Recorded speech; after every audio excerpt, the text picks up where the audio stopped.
কার্যালয় স্থাপন করবার এবং মানবাধিকার কমিশনের কার্যক্রম পরিচালনা করবার জন্য নীতিগত সিদ্ধান্ত গ্রহণ করেছে। আজ হেফাজতে ইসলামের পক্ষ থেকে, বাংলাদেশের তাওহীদি জনতার পক্ষ থেকে অন্তর্বর্তীকালীন সরকারের সিদ্ধান্তকে আমরা প্রত্যাখ্যান করছি। স্পষ্ট ভাষায় আমরা বলতে চাই, জাতিসংঘের মানবাধিকার কমিশনের ইতিহাস এবং তাদের এজেন্ডা সম্পর্কে আমরা খুব ভালোভাবে ওয়াকিফান।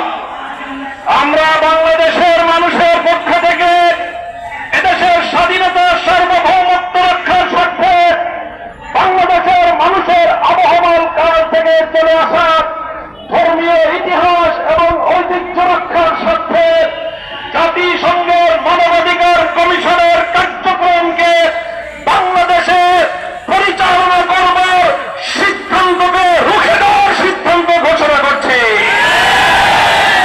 আমরা খাল কেটে কুমির আনবার মতো আত্মঘাতী করে সিদ্ধান্ত গ্রহণ করবার অধিকার ইউনূস সরকারকে প্রদান করি নাই।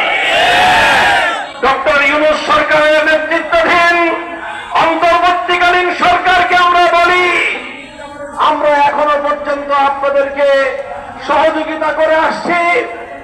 দেশের ফ্যাসিবাদ বিরোধী যে সংগ্রাম, সেই সংগ্রামে হাজারো লাখো মানুষের আত্মত্যাগ এবং রক্তের উপর তৈরি মসনদে আপনারা বসেছেন শহীদের রক্তের সঙ্গে গাদ্দারি করার জন্য নয়।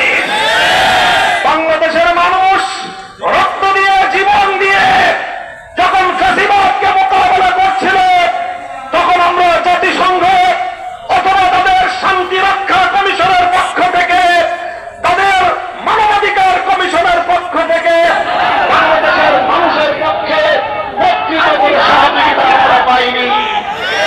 এদেশের মানুষ রক্ত দিয়ে, জীবন দিয়ে ফ্যাসিবাদ থেকে নিজেদেরকে মুক্ত করেছে।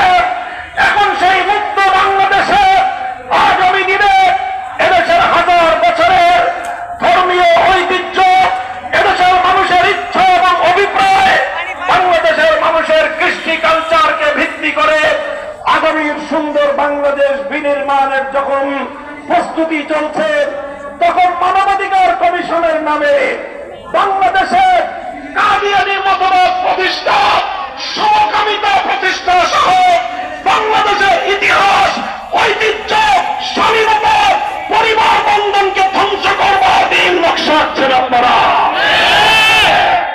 ডক্টর ইউনূস সাহেব সম্পর্কে আমরা জানি, পশ্চিমা বিশ্বের সঙ্গে আপনার খুব ভালো সম্পর্ক। আপনি এনজিও বান্ধব একটা সরকার করেছেন। আমাদের অনেক কনসার্ন ছিল, আমাদের অনেক উদ্বেগ উৎকণ্ঠা ছিল এবং আছে।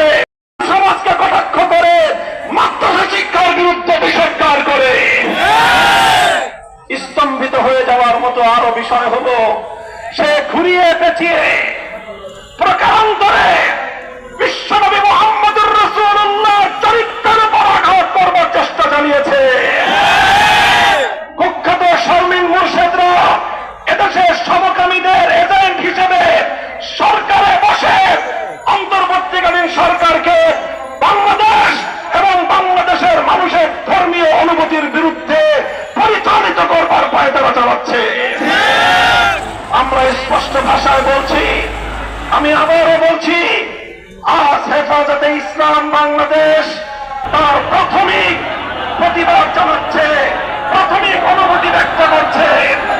যদি আপনারা আপনাদের এই আত্মঘাতী সিদ্ধান্ত প্রত্যাহার না করেন, এদেশের সকল রাজনৈতিক দল এবং সকল স্টেক হোল্ডার, সমাজের প্রতিনিধিত্বশীল প্রতিটি শ্রেণীর সাথে পর্যায়ক্রমে আলোচনা করে সকল এজেন্ডাগুলো জাতির সামনে উপস্থাপন করে নীতি নির্ধারণী সিদ্ধান্ত গ্রহণ করতে হবে।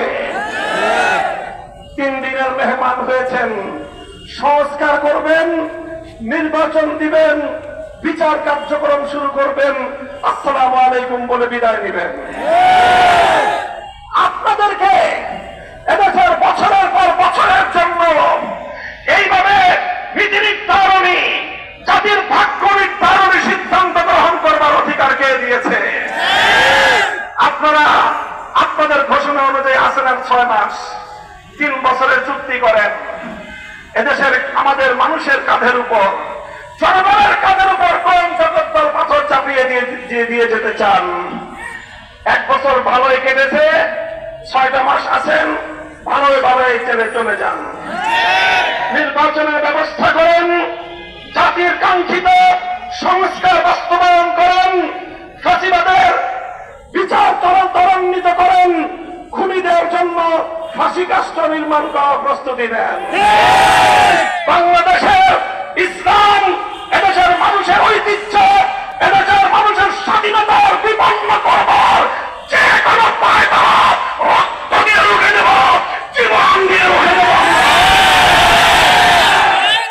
সংগ্রামী সাথী ও বন্ধুগণ, কাজে আমরা আমাদের বক্তব্য আবার পরিষ্কার স্পষ্ট ভাষায় বলে দিচ্ছি।